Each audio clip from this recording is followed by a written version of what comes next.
Giải pháp báo giá cước Logistics. Làm sao để giải quyết cái bài toán tờ sớ 20 dòng cước mà tôi từng mắc phải?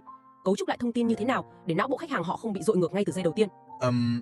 Giải pháp ở đây phải chia làm hai trường hợp rất rõ rệt. Đối với khách qua đường, tức là những khách hàng tiềm năng mà mình mới tiếp cận lần đầu á, tuyệt đối không dùng Excel. Vâng, bộ não con người rất lười xử lý những dãy số phức tạp khi mà họ chưa có một cái động lực rõ ràng. Thay vào đó, hãy dùng hình ảnh. Làm một tấm poster thiết kế đơn giản bằng Canva thôi, chữ cực ít, đập ngay vào mắt và phải đánh thẳng vào cái nỗi đau lớn nhất của họ. Ví dụ nhé, chị để dòng chữ là chuyên tuyến APS nói không với rất vỏ. Chữ rất vỏ tức là thiếu container rỗng đó hả? Đó đúng là cơn ác mộng của dân xuất khẩu rồi. Nhìn thấy câu đó chắc chắn họ sẽ khựng lại. Khoan đã, nhưng lỡ như đây không phải khách qua đường thì sao? Ý chị là sao? Thì khách họ đang có một lô hàng thực tế, cháy nhà đến nơi rồi, cần số liệu ngay lập tức để báo cáo sếp. Chẳng lẽ cái lúc dầu sôi lửa bỏng đó mình lại tư tốn gửi một cái bức ảnh màu mè thiết kế bằng Canva, khách họ chặn số ngay lập tức chứ đùa. Khi đã bước vào lô hàng thực tế, sự nguy hiểm của người làm sale xuất sắc mới thực sự lộ diện qua cái cách mà họ sắp xếp vào Excel. Bí quyết cốt lõi ở đây, nó là nghệ thuật thao túng nhận thức về giá.